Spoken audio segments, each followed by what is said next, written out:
Síguenos por nuestras redes sociales.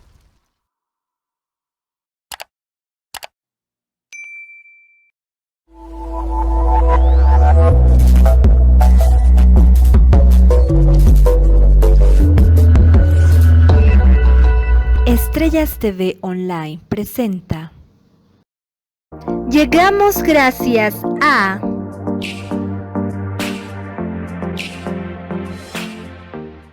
En Estrellas TV Online tenemos todo preparado y listo para el mejor programa de gastronomía internacional nunca antes visto. Los mejores chefs, reconocidos en varias partes del mundo, compartirán con nosotros su cultura y secretos culinarios en nuestro programa. Maestro de Maestros Internacional Online, Pasión Hotelera. Te invitamos a ser un maestro en tu cocina con nosotros. Buenas tardes, queridos amigos de Estrellas TV Online. Hoy día en su programa Maestros de Maestros tenemos un invitado muy especial. Él es el chef Edgar Reyes. Ya les voy a hablar un poco de su vida y un poco a qué él se dedica. Estamos también gracias con el chef William Tandaya. Él nos va a acompañar en esta entrevista. Bueno, pues amigos, comenzamos. Voy a hablar un poquito del chef Edgar Reyes Pesantes. Él tiene 23 años vinculado a la gastronomía, entre hoteles y restaurantes. Los últimos 13 años dedicado a la academia y a la investigación del patrimonio gastronómico de Ecuador. Él es docente en las universidades Técnica del Norte, Universidad Iberoamericana del Ecuador, Universidad Tecnológica América y en la Universidad UTE de Quito. Damos la bienvenida al chef Edgar Reyes. Y bueno, pues chef William Tandaya, ¿cómo está? Buenas tardes. Bueno, un gusto pues a todos los televidentes que nos escuchan por Estrellas TV Online. Agradecerte pues Edgar la deferencia que tienes acá con maestros. Indicarles a todo el público que Edgar es también uno de los integrantes del Congreso Ancestral, ¿no? Qué gusto de tener acá en nuestro programa. Hemos escuchado tu currículum. Una cosa es trabajar en hoteles, restaurantes y otra cosa es de educar, ¿no? Cuéntame, la gente necesita saber un poco de cuáles son tus inicios. ¿Quién fue tu mentor? Porque siempre cuando nosotros iniciamos esta carrera hermosa, ¿no? Siempre hay alguien que nos debe estar ahí, que tiene que hacer esto, que verifica esto. Te lo digo porque tenemos experiencia en trabajar en hoteles, restaurantes y también nosotros hemos tenido unos mentores que han estado atrás de nosotros, ¿no? Se podemos llamar como nuestros segundos pasos porque ellos nos inculcaron la belleza de esta gastronomía.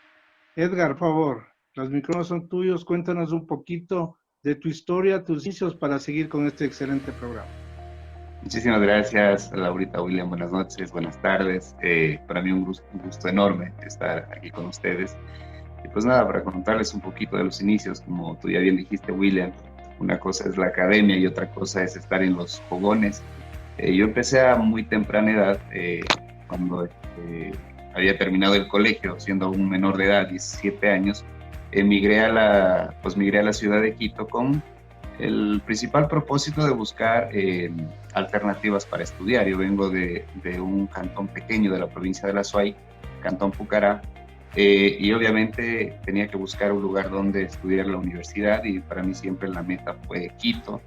Vine a Quito con esa intención, pero obviamente al principio tenía que buscar una fuente para sostenerme y digamos que por coincidencia, no sé yo, empecé trabajando en el área de restaurantes. Empecé en Grupo Barlovento, cuando estaba, como les decía, todavía menor de edad, y ahí pues mis inicios, el chef de ese entonces del Grupo Barlovento, Darwin Soto, fue quien de alguna manera me dio la mano y fue guiando en este camino de la cocina. Yo entré sin saber pues nada y de a poco fui cogiendo el ritmo, aprendiendo poco a poco y fui creciendo en esta área, ¿no? de la restauración. Pues ya luego me pasé a un hotel grande de la ciudad, luego he trabajado 4 años ahí. Fue creciendo mi experiencia también, fui desarrollándome un poco más las habilidades en el tema de la gastronomía, y luego fui trasladándome hacia otro hotel y ese fue el periplo que mantuve aproximadamente 10 años, ¿no? Qué interesante, querido chef. Realmente usted con muchos años de experiencia nos estaba comentando un poquito que ahora se está usted dedicando a la investigación, ¿verdad? Exacto. Bueno, ya desde hace 13 años me he vinculado a la educación, ¿sí?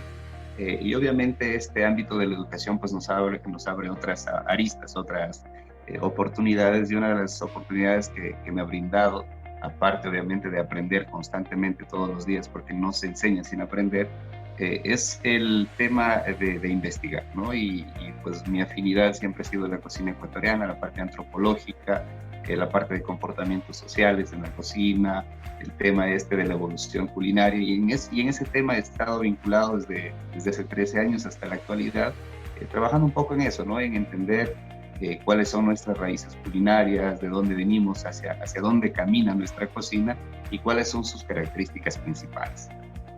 Claro, sí, porque es muy importante. Yo creo que es la base, ¿no es cierto?, para que uno pueda conocer la cocina de su país, para poder, no sé, saber de lo que uno está hablando, saber lo que uno está comiendo, es la investigación, ¿no es cierto? Eso es lo que uno tiene que, como docentes, uno tiene que inculcar a los estudiantes para que ellos se dediquen primeramente a una investigación para luego ellos poder realmente saber de lo que uno está hablando, ¿es verdad? Por supuesto que sí, sin duda, yo creo que es de vital importancia la investigación, como siempre he dicho a mis estudiantes, no se puede,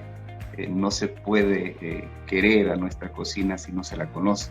Hay que investigar, hay que conocer la profundidad, y no se puede ser embajador de una cocina que no se la conoce a profundidad. Por lo tanto, yo creo que es de vital importancia, dependiendo del lugar de donde seamos, conocer nuestra cocina propia, ¿no? Es decir, podemos ser especialistas en lo que queramos, porque esas son las posibilidades que nos da la cocina, pero yo creo que la base fundamental es conocer nuestra identidad culinaria, y a partir de esa identidad culinaria generar nuestro propio espectro de cocina, ¿no? Yo creo que eso es básico. Eso es verdad, eso es verdad. Y Chef, ¿qué tan valorado es el patrimonio gastronómico del Ecuador y cómo esto se va relacionando con la soberanía alimentaria? Bueno, yo creo que el patrimonio gastronómico del Ecuador es un patrimonio bastante amplio. Recordemos que estamos en un país que es multiétnico, pluricultural, y eso pues da como base a la conjugación de una serie de culturas que han ido creando un enorme abanico de posibilidades en la cocina, aunque lamentablemente yo creo que no se ha llegado a valorar como tal, ¿no? Hemos tenido serios problemas en el tema de valorar nuestro patrimonio, y no solamente en la cocina, la valoración en todo sentido del patrimonio. Hablo de la cultura, hablo de la sociedad. Nos hemos desprendido un poco, creo, de eso, y creo que está en nuestras manos volver un poco hacia atrás, volver la mirada hacia nuestras raíces, reconocernos como tal, para poder entenderla, para poder comprenderla y para poder quererla. Y bueno, el patrimonio alimentario, el patrimonio gastronómico que tiene el Ecuador, pues se relaciona, yo creo que bastante con la soberanía alimentaria. Recordemos que la soberanía alimentaria es la capacidad que tiene una sociedad de generar sus propios alimentos, ¿no es cierto?, de sostener sus propios alimentos, de cultivar lo que quiere y cuando lo quiere.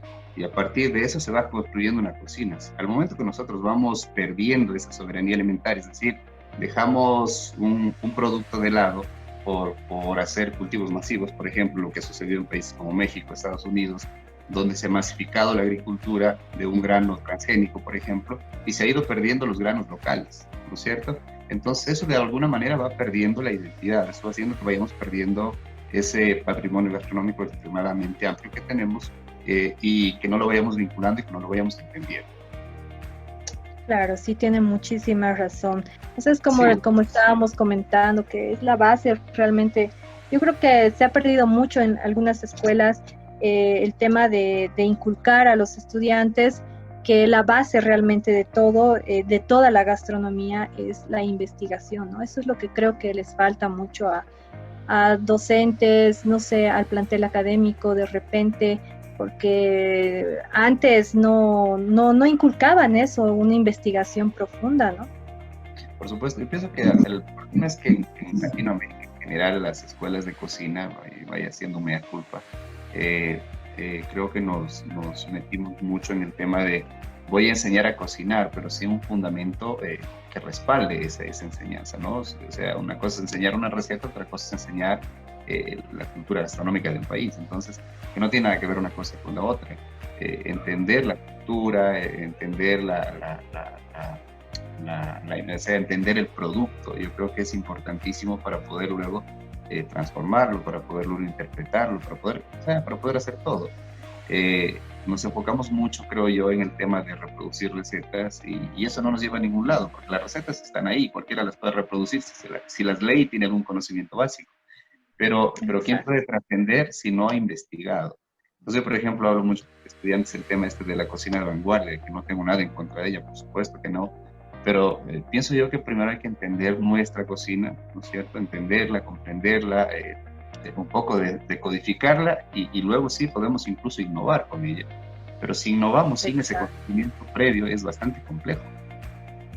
Incluso con la cocina fusión, ¿no es cierto? Es muy importante de saber también con qué tipo de cocina se puede fusionar, porque no es nomás, yo voy a hacer, no sé, un bolón y voy a fusionar con la cocina boliviana, digamos. Entonces, uno tiene que saber el por qué también, ¿no es cierto? Por eso es bien importante el tema de la... Sí, por ejemplo, no es lo mismo, como usted dice, no es lo mismo que yo diga, bueno, voy a fusionar esta cocina con esta otra porque solo se me ocurre. Esto no es coctelería, no es coger y mezclar. Yo pienso que esto va mucho más allá, pero si usted, por ejemplo, usted está en Bolivia y nosotros en el Ecuador tenemos un pueblo que según estudios antropológicos nos dicen que probablemente vinieron desde Bolivia, que son los araguros, que probablemente son descendientes de los aymaras y habrán venido en la época de la expansión inca hacia el territorio ecuatoriano. Si yo entiendo eso, y si es que estudio la cultura culinaria de los araguros y el lugar de origen, yo puedo fusionar algo, buscar el vínculo que tienen entre esos dos lugares. De lo contrario, se vuelve muy complicado. Claro, y además que puede haber un choque, ¿no es cierto? Un choque incluso desde como usted dice, ¿no? Desde dónde viene esa cocina, si es similar, si se parecen, si no se parecen, si son diferentes. Entonces, eso yo creo que realmente nos falta un poquito, falta un poquito de inculcar en el área de la gastronomía a los estudiantes, ahora a las nuevas personas que están ingresando, ¿no? A la carrera. Por supuesto, y de hecho yo creo que es sumamente importante ese tema porque le tomamos a la cocina fusión, a la cocina moderna como solo toma, mezcla, veo un producto, le transforma y ya está, y esa no es la idea es entender a profundidad de dónde viene todo. De esa manera podemos hacer alguna cosa, de lo contrario, estamos dando, como quien dice, palo de ciegos, disparando a todos lados, generando probablemente propuestas bonitas porque visualmente se ven bien, pero que de trasfondo no tienen un concepto claro. Exacto, incluso la cocina molecular, ¿no? La cocina molecular también, que si bien solamente se toma en cuenta todo lo que son químicos, que no es solamente eso, ¿no? Que se pueden hacer muchas cosas en cuanto a la cocina molecular, pero realmente si no tienen un respaldo para realizar esta misma cocina, no nos sirve de nada, ¿no es cierto? Porque bien podemos decir, sí vamos a cambiar la estructura, sí vamos a cambiar, pero no se cambian los sabores, pero también hay que saber el porqué de esos sabores, o sea, es que realmente influye y realmente yo comparto 100% en que la investigación es la base para que nuestra cocina, la cocina de cualquier país y bueno, pues alguna receta sea pues... que siga para adelante y eso realmente hace mucha falta para que la gastronomía de cada país sobresalga. Entonces yo creo que eso es lo que falta, ¿no?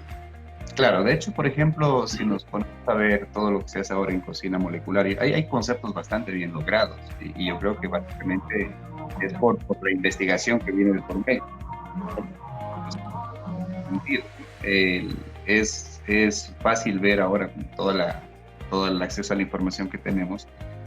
Yo creo que no hay buena cocina sin concepto y no hay buena cocina sin sabor. Entonces, si no tenemos esos dos elementos dentro de un plato, no podemos hablar de buena cocina, porque, por ejemplo, cuando hacemos cocina molecular se transforma un producto, lo podemos hacer esferas, le podemos dar miles de formas que visualmente sean bonitas, pero si esas formas bonitas no saben bien y no tienen un concepto previo, pues difícilmente podemos decir que estamos haciendo una buena cocina molecular, ¿no? Entonces, como usted dice, es clave, la investigación es clave, entender el producto, conceptualizar lo que vamos a hacer y posterior a eso, pues sí darle rienda suelta a la imaginación. Claro, saber de dónde es, sí va mucho de la mano saber desde el productor, o sea, desde el productor, desde dónde viene, cómo es que lo siembran, o sea, esa partecita yo creo que es lo que nos falta, ¿no es cierto? Porque es bien fácil que los estudiantes ahora entran a cocina, entran a hacer su práctica y se les lleva todo el producto, ¿no? Se les lleva las verduras, se les lleva la carne, pero ellos no saben de dónde vienen, no saben qué gente está detrás de todo esto. Si bien nosotros tenemos contacto con la persona que se está vendiendo, pero no tenemos contacto con la persona que está realizando, que son dueños, que son los que están sembrando, son las personas que se sacan la mugre, por así decirlo, para que nosotros podamos tener ese producto. Claro, y además ni siquiera sabemos en la mayoría de los casos si es que ese productor está recibiendo un pago justo, si es que ese productor está recibiendo un trato justo, porque por ejemplo, a veces nos llenamos la boca hablando de que la papa nativa y de que mi variedad de quinoa y nos rasgamos las vestiduras hablando de eso, pero muy poco hacemos para ver que el productor de esa papa nativa, que el productor de esa quinoa sea respetado, no sea atropellado en los precios. Generalmente eso sucede. El precio probablemente nos llega al mercado, la papa, una nativa a 50 centavos la libra por decir, y cuando en realidad vamos al productor y el productor no lo saca a más de 8 o 12 centavos la libra. Entonces hay unas brechas socioeconómicas enormes que se dan ahí, al menos en la parte antropológica, que es donde lo he estudiado bastante. La parte esta de comportamiento de consumo, el comportamiento de compra, el comportamiento de pago es bien complejo frente a lo que sucede en el campo. Bueno, seguimos aquí en la entrevista. Edgar, qué importante es la investigación, ¿no? Escuchábamos muy atentamente lo que tú dices y la academia va de la mano con la experiencia, ¿no? Pero también queremos saber y que la gente sepa bien, ¿no? En todos los países tenemos nuestra cocina tradicional, nuestra cocina típica, que no es lo mismo, ¿no? Explícanos un poquito, a que escuchen todas las personas y amantes de la gastronomía, qué es cocina tradicional y qué es comida típica. Claro, bueno, a veces tenemos la tendencia a confundir esos dos términos y llamamos típico a lo tradicional a lo típico, pero si es que vamos un poco desde el punto de vista técnico, desde los conceptos del folclore, el típico, cuando hablamos de comida típica, pues básicamente hacemos referencia a algo que hacemos repetitivamente, es decir, sin ninguna motivación en especial. Y cuando hablamos de cocina típica, estamos hablando de la mayor proporción de cocina que tiene cada uno de los países, es decir, esa cocina que se encuentran en las huecas, en los restaurantes todos los días, en la calle. Esa cocina, por ejemplo, en nuestro caso, en el Ecuador, que los ceviches, los arroces, los secos, estofados, guisos, hornados, cervay, tenemos una infinidad para nombrar.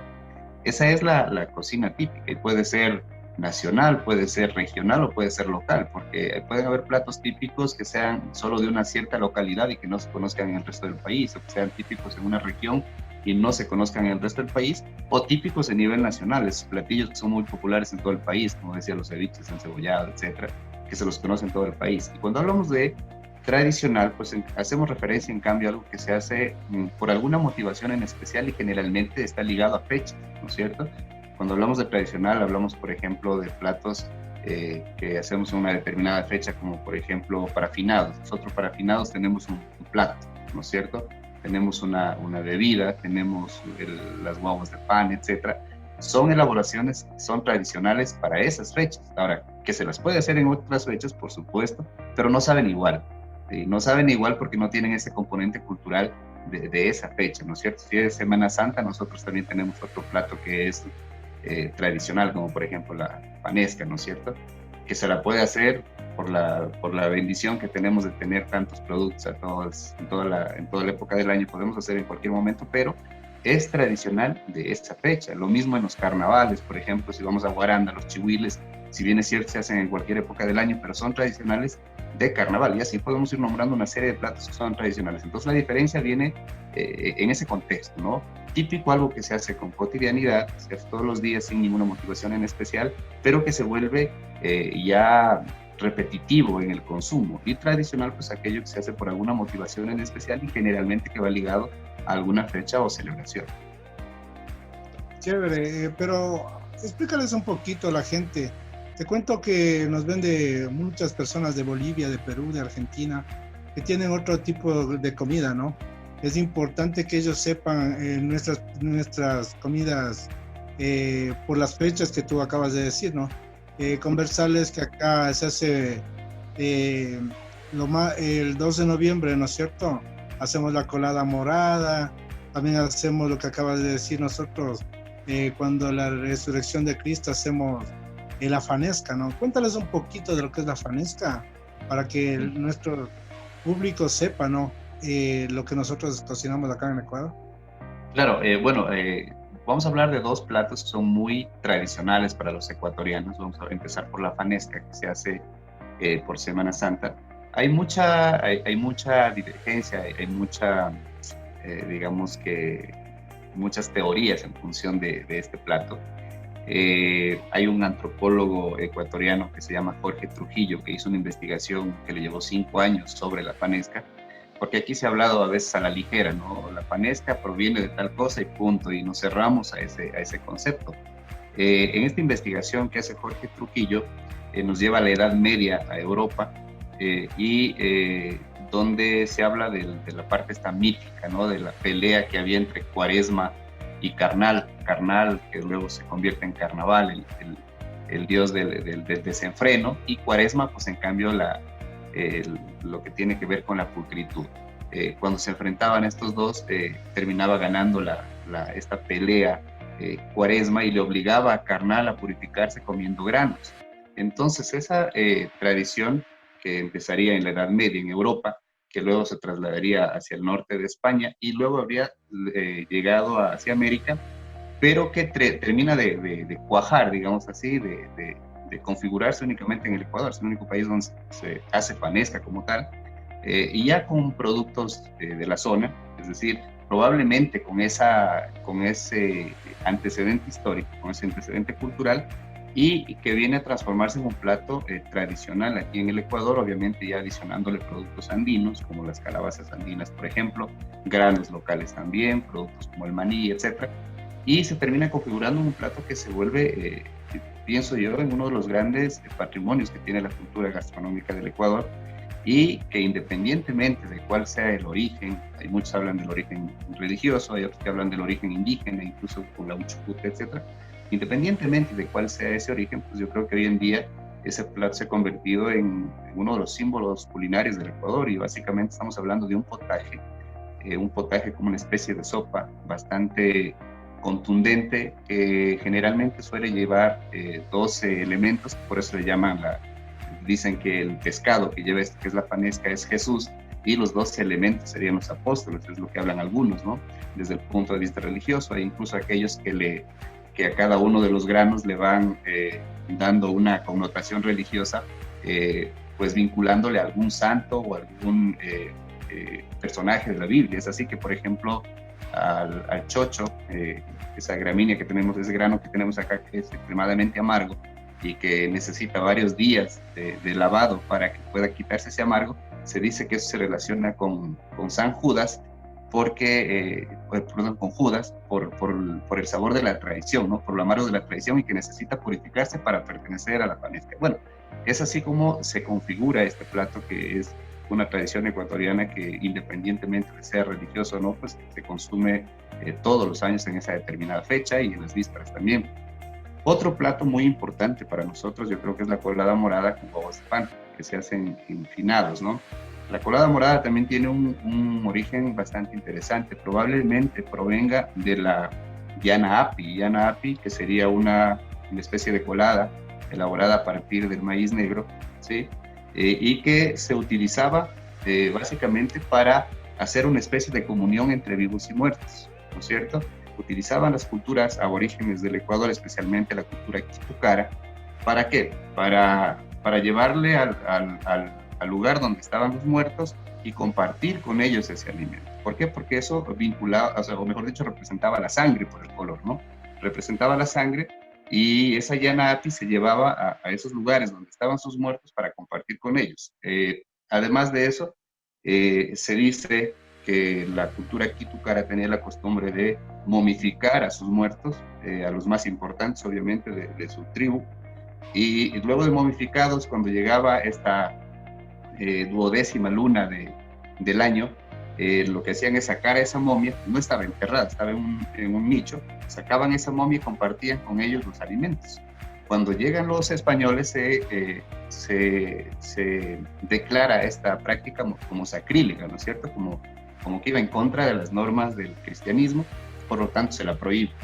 Y al prohibírsela, los locales vieron la forma de reemplazar a sus momias y es así que nacen las huevas de pan. Luego de haber aprendido la técnica de hacer pan de los mismos conquistadores, comienzan a representar a sus momias a través de estas huevas de pan. Por eso las huevas de pan en un principio no tienen brazos, no tienen manos, únicamente son una forma alargada, porque representan a sus muertos momificados, ¿no? Y luego ya pues, posteriormente con el tema de las habilidades populares se les van dando formas, colores, etc.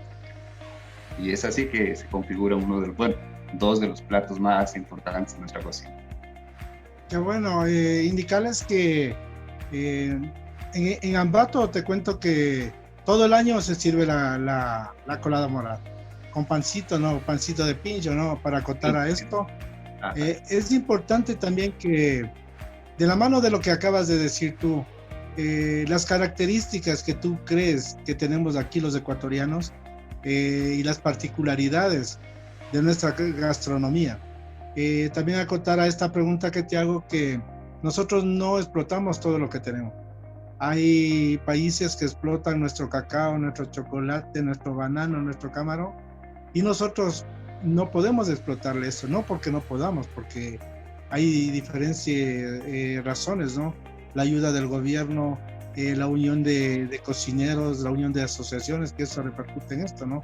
Entonces es importante este tipo de entrevistas con personas que estamos inmersas en la cocina, hemos trabajado y ahora hemos investigado, ¿no? Y qué importante que tú expliques un poquito las particularidades de nuestra cocina ecuatoriana. Claro, bueno, y yo pienso que la cocina ecuatoriana tiene particularidades bastante interesantes, matices bastante interesantes. Como dije en un principio, Ecuador es un país multiétnico, pluricultural, pues, y por ende eso es notorio en su cocina, como en todas las actividades, ¿no es cierto? Cada pueblo, cada nacionalidad que está dentro del país tienen su propia cocina, su propia cosmovisión, su propia forma de ver las cosas y sus propios productos. Y en función de eso se ha ido configurando una cocina extremadamente amplia. Y ahora, como tú bien dices, es verdad, ¿no? Tenemos uno de los países más mega diversos del planeta y por ende pues tenemos una producción agrícola extremadamente amplia, pero que, como bien dices, y es cierto, no hemos logrado o no hemos llegado a aprovechar todo esa amalgama de productos. Seguimos haciendo una cocina que obviamente es muy diversa, muy rica y todo, pero seguimos haciéndola en función de los mismos productos que cotidianamente hemos utilizado y muy poco nos atrevemos a diversificar con nuevos productos.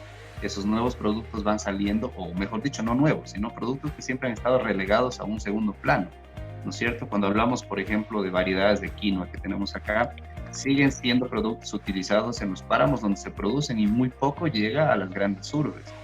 Tenemos variedades de tubérculos como por ejemplo la mashua, la oca, melloco, etcétera, que sigue siendo elementos de bajísimo consumo en las urbes y básicamente se consumen en los mismos lugares donde se producen. Es decir, no lo hemos logrado dar el valor que realmente tienen este tipo de productos, por lo tanto no hemos logrado diversificar esa oferta en función de esos productos. Por eso yo creo que es importantísimo, como hablábamos con Laurita, el tema de la investigación, de conocernos de casa adentro, conocer qué es lo que somos, qué es lo que comemos, qué es lo que producimos y en función de eso proponer.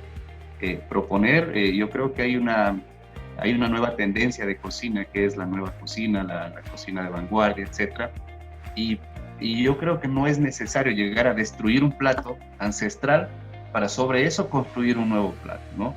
A veces tenemos la tendencia a decir, no, pues yo voy a hacer una nueva interpretación del locro, o voy a hacer una nueva interpretación de no sé, mi invento, del hornado, etc. Yo creo que eso no es necesario. Tenemos tantos productos sobre los cuales investigar, sobre los cuales trabajar, que no es necesario llegar a mutilar un plato ya existente con el pretexto de crear algo. Estamos hablando con el chef Edgar Reyes.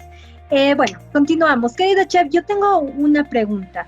En realidad quisiera, por favor, a todos los que nos están viendo, usted nos podría hacer recuerdo a Ecuador, a las personas de allá de su país, y obviamente hacernos conocer a los que estamos fuera de su país, algún platillo que ha quedado como así decirlo en el olvido, un platillo ancestral, no sé, algo que usted recuerde que ya no está, ya no se está produciendo, si está bien dicho, o ya no lo están realizando. Tal vez si se puede acordar de algo, querido chef.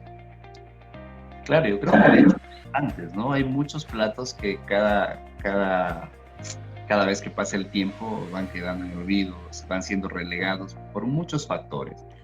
En muchos casos porque a veces no hay la disposición del producto base para elaborar ese platillo, o en otros casos, que es la mayoría, simplemente porque no nos sentimos identificados con ese producto, o porque sentimos que es un plato muy antiguo, muy obsoleto, qué sé yo. Las nuevas generaciones hemos tomado el tema esto de pensar que como es antiguo ya no sirve, y que viene algo nuevo, y que si viene de otro país es mucho mejor. Yo pienso que no, necesariamente.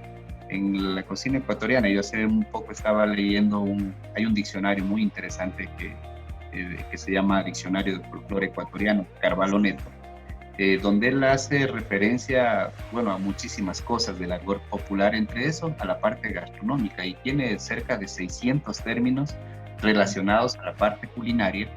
Y cuando me ponía a leer eso, yo llegué a más de 100 que no tenía idea de lo que.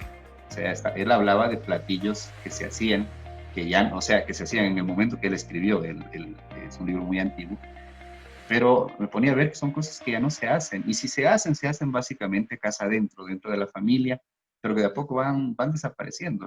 Algo que estábamos hablando hace rato, esto de la colada morada, esto del tema de la fanesca, si bien es cierto, son platillos muy populares que no están en peligro de extinguirse, creo yo, pero ya no es un tema familiar. Antes eso era la base, es decir, era un tema de reunirse en familia, de cocinar en familia. Esa era la esencia de los platillos. Hoy lo hemos dejado a los restaurantes, es decir, hemos llegado a la facilidad de decir, bueno, llegó tiempo de fanesca, ¿dónde la vamos a comprar? O si llegó tiempo de huevos de pan, ¿a quién se la vamos a pedir? Ya no hay eso de que nos vamos a reunir en familia, entre todos, donde todos participen, y vamos a cocinar esos platillos. Aquí en Ecuador puedo hablarles de algunos platos. Podría hablar, por ejemplo, hay un platillo que, si bien es cierto, todavía se hace en un poblado que está cerca de Quito, que se llama Cayambe, que es el uchujacu. El uchujacu básicamente es una mezcla de varios granos, trigo, cebada, arvejas, habas, etcétera, tostadas con ají, ¿no? Deshidratadas y tostadas con ají, y luego todo molido y se convierte en una harina. Esa harina es cocida luego como una crema, una especie de una sopa cremosa, ¿no? Y que generalmente se acompaña con un género cárnico, generalmente suele ser cuy.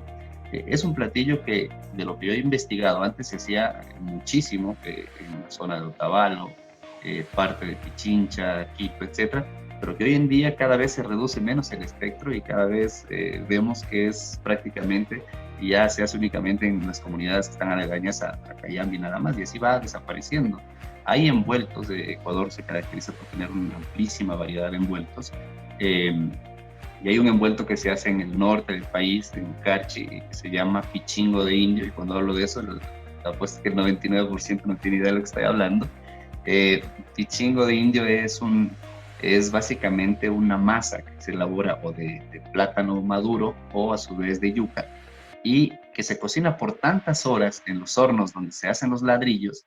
Se cocina por tantas horas, a veces por días, que el almidón de estos dos elementos se convierte prácticamente en glucosa, y queda una preparación prácticamente transparente, que es increíble. Y cuando vemos eso en cocina de vanguardia decimos wow, pero cuando vemos en el mercado de Tulcán y no le paramos bola. Entonces, ese tipo de cosas van desapareciendo, cada vez hay menos. Antes era muy común encontrarlo en la zona norte del país, hoy es muy escaso, hay que pedirlo, hay que buscarlo, es bien complicado. Y así hay una serie de platillos ecuatorianos que han ido desapareciendo y que están prácticamente condenados al olvido, porque cada vez nos vinculamos menos a nuestra cultura culinaria y nos vinculamos más a las culturas externas. Vaya, que no tengo nada en contra de aquello, yo pienso que todas las cocinas son valorables, yo pienso que todas las cocinas son respetables, pero yo pienso que sobre todo tenemos que valorar la nuestra y para poder apreciar todas, ¿no?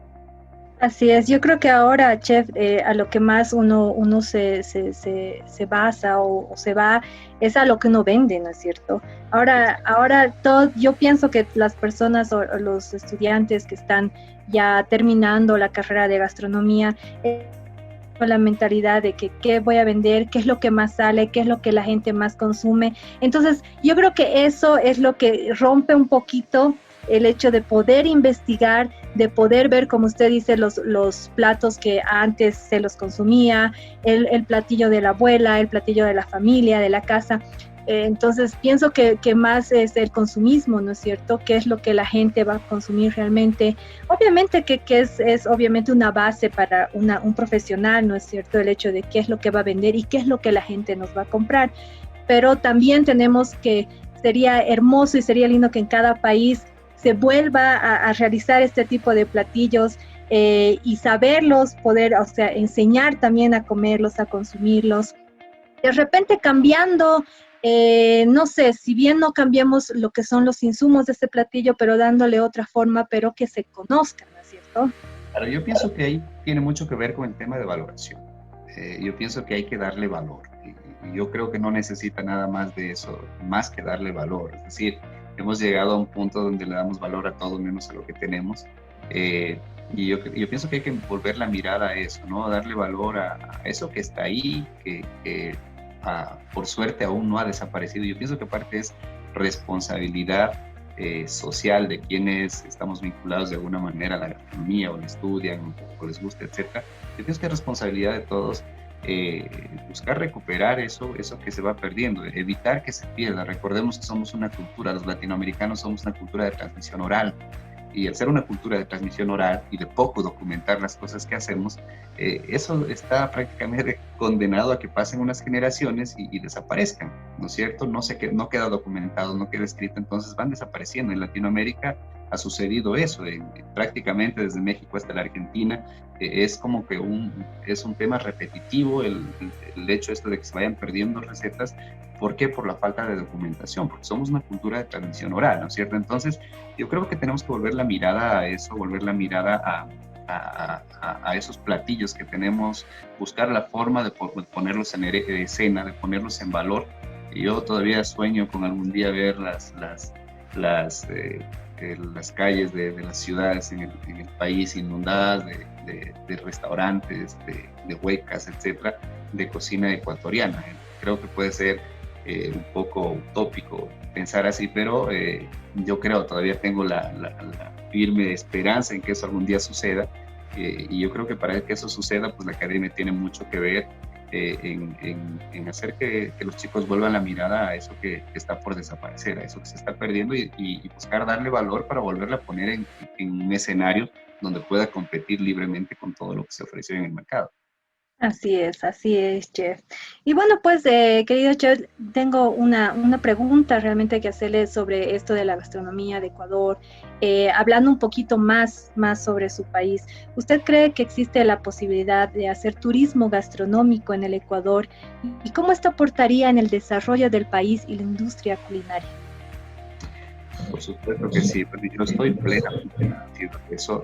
De hecho, estoy ahora mismo trabajando en una investigación que es un modelo metodológico para el diseño de rutas gastronómicas, y yo estoy súper convencido que eso puede suceder. Primero porque, bueno, no solo Ecuador, estamos hablando de Latinoamérica en general. Creo que somos portadores del patrimonio gastronómico más amplio del planeta, de la alacena más grande del planeta. Estamos hablando de la zona más biodiversa del planeta. Entonces, yo creo que tenemos material para largo, y tomando en cuenta cuáles son las nuevas tendencias del turismo, yo creo que podemos llegar a hacer eso con mucha facilidad. Recordemos, estaba mirando unos datos de la OMT, de la Organización Mundial de Turismo, y prácticamente el 40% del gasto que se destina a turismo en el mundo entero, el 40% se va a la gastronomía. Entonces, Francia mismo ahora está trabajando con rutas gastronómicas y gran parte de los visitantes, recordemos que Francia llegan cerca, mejor dicho, no cerca, más de 80 millones de visitantes al año. Esa gran parte o gran porcentaje de esas personas que visitan Francia se han ido por los destinos del vino y de gastronomía. En España sucede lo mismo, está sucediendo ya en México, ¿no es cierto? Está sucediendo en México. México tiene ya 13 rutas bien planificadas desde la Secretaría de Turismo. Se las está desarrollando bastante bien, involucra una serie de pueblos y mancomunidades en México, involucra una serie de ciudades y pueblos mágicos, como los llaman a los pueblos pequeños, y yo creo que podemos trabajar en eso. Ecuador se ha dedicado básicamente a vender turismo de sol y playa, turismo cultural, turismo de Galápagos, por ejemplo. Hemos vendido el turismo tradicional por muchísimos años y no hemos buscado la forma de diversificar esa oferta. Y yo creo que la gastronomía es una forma de demostrar un nuevo polo de desarrollo dentro del turismo. Como les decía, no solo en Ecuador, sino en Latinoamérica en general. Pienso que la gastronomía está ahí y hay mucha gente que quiere conocerla, pero que no hemos llegado a generar los instrumentos para mostrarla. Es decir, no hemos llegado todavía desde el gobierno como política pública a mostrarlo esto como una prioridad. Seguimos promocionando a los países el tema natural y cultural, seguimos promocionando nuestros lagos, seguimos promocionando nuestros volcanes, seguimos promocionando nuestras ciudades patrimoniales, etcétera, pero no llegamos todavía a impulsar la gastronomía como un atractivo, es decir, como un producto a venderse. Solo lo vendemos o solo lo promocionamos como un complemento a la visita, y no debería ser así. Yo pienso que la gastronomía puede convertirse en un motor de desarrollo importantísimo para el país. Por supuesto, tiene que ser bien planificada. No es que mañana nos vamos a despertar y vamos a decir vamos a hacer turismo gastronómico. Yo creo que ahí depende mucho de la política pública, depende mucho de la voluntad política de hacer una política pública que genere los instrumentos para que se pueda planificar turismo gastronómico en el Ecuador, que se puedan mejorar algunas cosas. Vaya que hay cosas que mejorar para nosotros, por supuesto que sí, temas de manipulación, temas de atención al cliente, etcétera, pero son cosas que se pueden mejorar a través de políticas públicas. Y luego de eso, pues sí, ya yo pienso que se puede planificar, hacer turismo y a través del gobierno vender el turismo gastronómico y convertirlo, como les decía, en un polo de desarrollo para el país.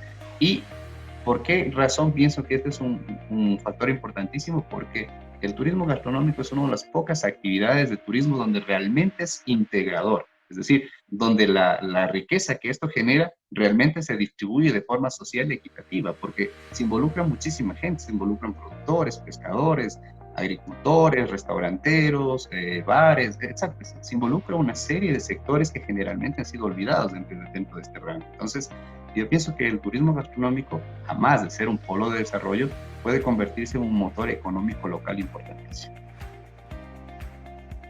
Bueno, Edgar, hemos estado escuchando y hablabas de la cocina. Bueno, ahorita tienes una pregunta, ¿no? Yo le decía a Laurita esa pregunta, ¿no? Bien hecha, ¿por qué? Porque unos ya están desapareciendo, otros están por desaparecer, ¿no? Nosotros, por ejemplo, yo hablo de mi caso. Yo ya tengo 54 años que voy a cumplir el día sábado.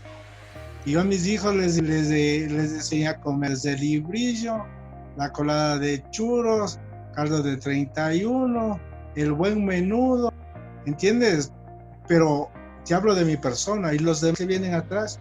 Yo también di clases de Naute en las universidades y cuando a mí me daban la clase de cocina ecuatoriana, yo les llevaba acá al sur y les hacía comer el caldo 31 y todo eso, ¿no? Imagínate el impacto de verles a estos chicos, la nueva generación, ¿no?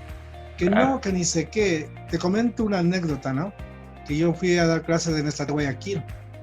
En Guayaquil los costeños no comen cuy y se quedan los 55 alumnos de Razados.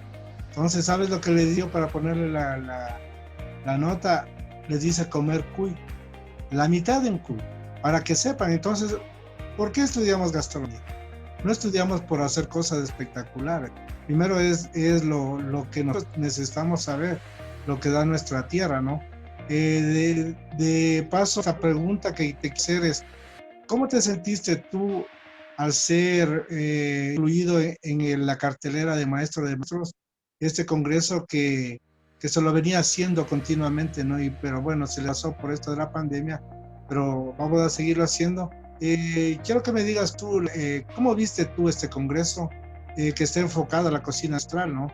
Recuerda que estuvimos de Perú, de Argentina, de Bolivia, de Chile, de algunas partes que juntamos, ¿no? ¿Cuál es la experiencia? ¿Qué te pareció estar dentro de esta cartera internacional y representando al Ecuador tú? No, sí, sabes que, William, una experiencia muy bonita y de hecho participé con el cuy, porque como tú bien dices, el cuy es uno de los productos que a los que más reacios somos, especialmente las nuevas generaciones. Primero que nada, el congreso bastante bien organizado, con mucha afluencia de gente, y para mí me pareció una gran oportunidad de mostrar que el cuy no solamente puede ser un producto que se puede asar o se puede hacer un caldo y ya, ¿no es cierto? Que puede tener muchísimas aristas, que puede tener muchas cualidades. Y de hecho lo que yo hice en ese entonces fue una especie de terrín caliente de cuy y con un resultado bastante bueno. De hecho tuvo bastante acogida. Al final en la parte de las fotos se pudo notar eso, ¿no? Que no le dejaban empezar al siguiente participante porque todo el mundo se abocó a mirar eso, que generalmente todo el mundo le corre, o gran parte de la gente le corre al ver un cuy y dice, no, eso yo no como, o eso no me gusta, o eso no está dentro de mis gustos culinarios, que obviamente son respetables. Pero yo procuré buscar una nueva manera de demostrar que un producto de este tipo, que generalmente está asociado a la humildad, está asociado a los pueblos andinos, etcétera, podía mostrarles que eso podía estar en cualquier carta del mundo, ¿no? Esa era mi intención, y lo que siempre he dicho a mis estudiantes: todos los productos tienen el mismo valor en las manos del cocinero. Es lo mismo una langosta de Galápagos que un melloco, es decir, todo va a depender de cómo tratemos ese producto y cómo le pongamos en valor a ese producto. Ahora sí, si a la langosta le tratamos como a la reina de los mares y al melloco como lo peor del páramo, pues entonces obviamente estamos propiciando que no se le dé valor. Ahora, si a los dos les tratamos con el valor que se merecen, si a los dos les damos el mismo valor, por supuesto que vamos a conseguir un buen producto terminado y vamos a conseguir que los dos puedan estar en la misma mesa y con las mismas condiciones. Entonces, para mí el congreso fue una muy linda experiencia porque pude compartir esa idea básicamente de mostrar que todos los productos en las manos de un cocinero tienen el mismo valor. Y obviamente compartimos con amigos. De hecho compartí con unos amigos y conversamos con amigos de Perú, de Bolivia, de México, con quienes luego conversamos, hicimos una bonita amistad a partir de eso, ¿no? A partir de ese congreso que luego se convirtió en una camaradería, es decir, en una camaradería de amigos, de conversar, de compartir experiencias, y para mí fue bastante importante, fue bastante enriquecedor. Yo pude llevar a Marcos Valdés, a quien considero que ha sido una guía, ha sido mi maestro en la cocina por muchísimos años, especialmente en la parte académica. Entonces yo lo llevé a él como invitado, porque a mí cuando me invitaste, William, pues me dijeron que eso era maestro de maestros y que yo hablara de la persona que yo consideraba mi maestro en la cocina. Pues yo tuve la oportunidad de llevarlo a él y mostrarle lo que yo estaba haciendo en ese momento, y que gran parte de aquello le debía a él. Y eso, pues, esa oportunidad me lo dio maestro de maestros. Qué chévere. Dentro de todo esto, acotar un poquito, ¿no? Todo depende del profesor, pienso yo. Yo les digo igual a mis alumnos, ¿no? Esto tiene que gustarte, porque si no te gusta estás perdiendo. No solo es de educación, no solo es de estos 2 años, 3 años. Hasta ahora yo me mantengo en que todavía yo no soy chef. Tomarás en cuenta que he trabajado 20 años en el Hilton, 2 años en el Ciudad Hotel, 6 años que inauguré un restaurante donde que yo me realicé como profesional, ¿no? Porque ahí yo puse todos mis saberes, mis datos, se podrían decir. Entonces yo pienso que todo depende del profesor. Si tú no le indicas cómo tiene que pararse en la cocina, cómo tiene que la asepsia, cómo tiene que ser de ágil, los parámetros para uno estar 2 pasos adelante que el cliente. Entonces ahí nosotros recién vemos el futuro cocinero, ¿no? Te cuento que yo estoy muy satisfecho de todos los que he formado, ¿no? en estos 25 años grandes profesionales. Y gustoso, ¿no? De compartir todo esto, y hasta ahora seguimos por este canal compartiendo estas anécdotas, ¿no? Y dentro de estas anécdotas, Edgar, quisiéramos que tú también nos cuentes, lo que tú sabes que en cocina pasa de todo, ¿no? Cuando estamos cocinando, cuando estamos atendiendo, cuando ya vamos a servir, nos damos cuenta que faltó algo. Y esto, cuando ponemos entre cocineros a hablar, y se nos viene un montón de anécdotas, ¿no? Que suele pasar. Compártenos, por favor, algunas de tus anécdotas que nunca se te van a perder, ¿no? Porque eso es chévere también, este programa comparto las anécdotas con nuestros televidentes. Bueno, claro, de hecho en la cocina yo creo que se vive uno de las anécdotas, ¿sí? La misma forma de trabajar en la cocina da pie a que sucedan muchas cosas, ¿no? El tema de trabajar bajo presión, el tema de trabajar contra el tiempo, el tema de trabajar, pues como quien dice, a las justas, pues da pie a que sucedan muchas cosas en la cocina, pues, y eso nos llena de anécdotas, unas buenas, otras no tan buenas, pero todas a la final nos enseñan, ¿no? Todas a la final nos enriquecen. Pues a mí, ¿qué me ha pasado en la cocina? Bueno, muchas cosas.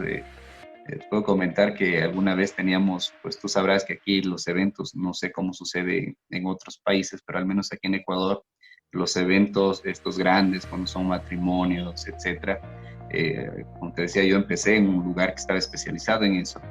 Entonces, todos estos eventos grandes, generalmente se hace el almuerzo o sea cena, dependiendo, vienen las bebidas, etcétera, y generalmente a las 2 de la mañana, 1 de la mañana o 3 de la mañana, qué sé yo, se suele servir el clásico caldo de patas, que es como ese levantamuertos, ¿no? Para que los que están medios mareados se pongan bien otra vez.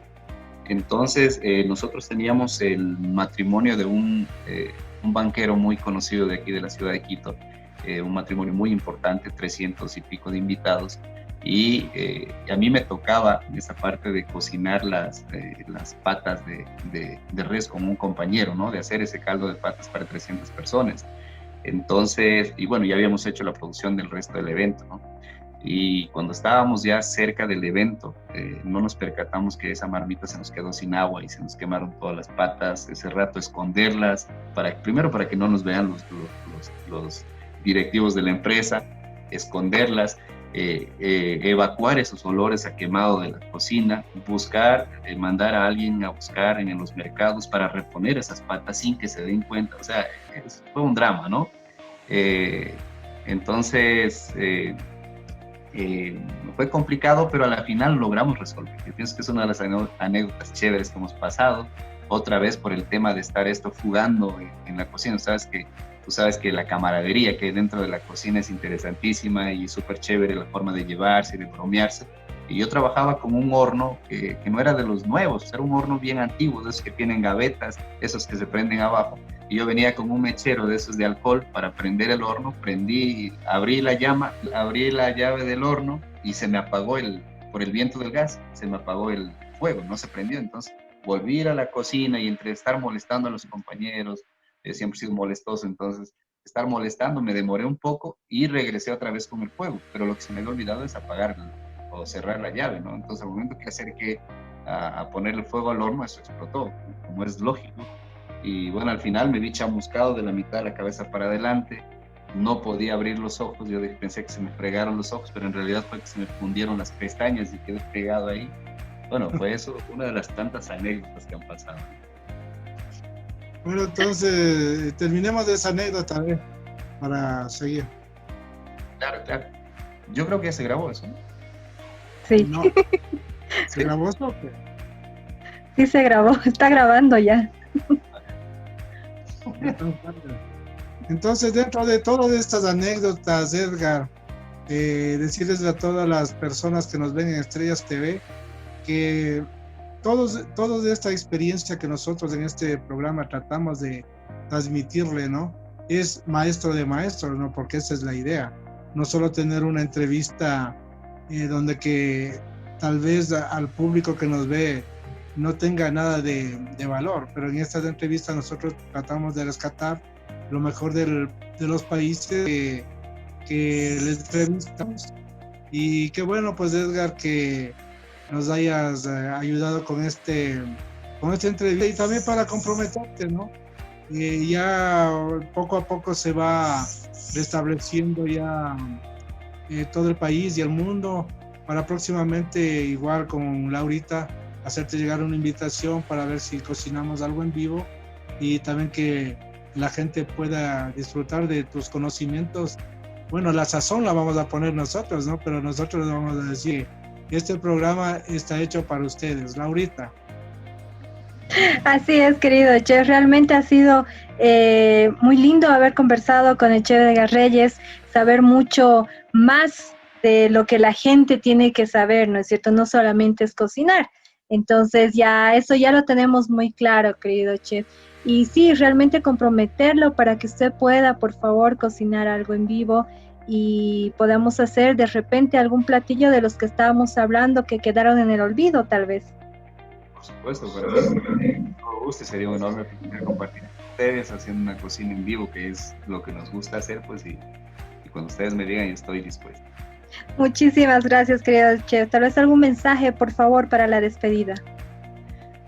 Bueno, el mensaje para todos los que nos ven, nos escuchan, es que procuremos volver la mirada a lo que tenemos, ¿no? Yo pienso que se habla mucho en mi país de rescatar. Yo no soy muy amigo de ese término, no me gusta mucho el término de rescatar, porque se rescata a un cautivo, y yo creo que no es el caso de nuestra cocina. Yo creo que hay que revalorizar, yo creo que hay que darle valor, porque la cocina ecuatoriana, como todas las cocinas latinoamericanas, están ahí. Lo que están esperando es que le volvamos la mirada y que le volvamos a dar el valor que tiene. Yo creo que es responsabilidad de todos devolver la mirada hacia esa cocina que nos da identidad, ¿cierto? Y volverle la mirada para darle valor, no solamente para decir, ay, qué bonita la cocina y voy a hacer una foto de esto y publicarla. Yo creo que no va por ahí la cosa. Yo creo que la cosa va más por un poco retomar la costumbre de aunarnos con esa cocina, de volverla a recrear, de volverla a volver cotidiana y de hacerla parte de nosotros en nuestro consumo diario. Yo pienso que es una de las mejores formas de darle valor a lo que tenemos, es haciéndolo parte de nosotros. Yo creo que ese sería mi mensaje para todos.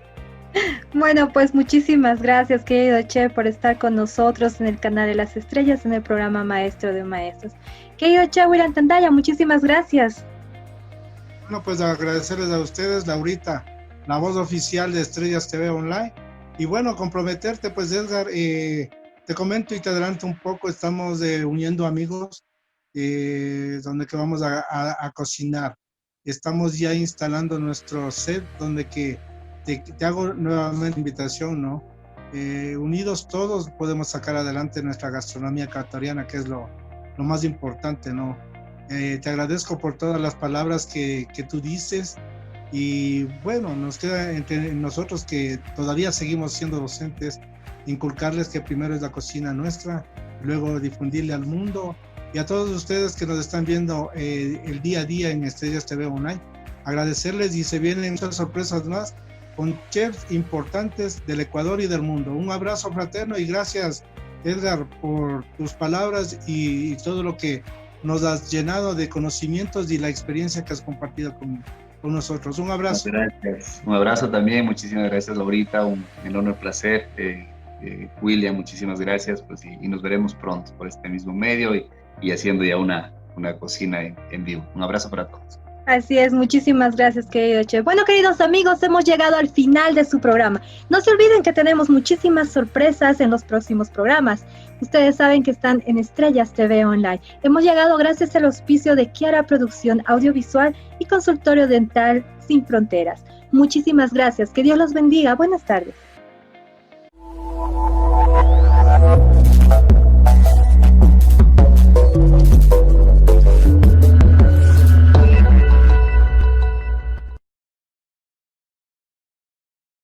El mejor programa de gastronomía internacional nunca antes visto.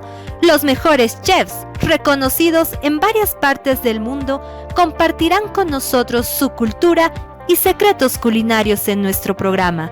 Maestro de Maestros Internacional Online, Pasión Hotelera. Te invitamos a ser un maestro en tu cocina con nosotros. Llegamos gracias a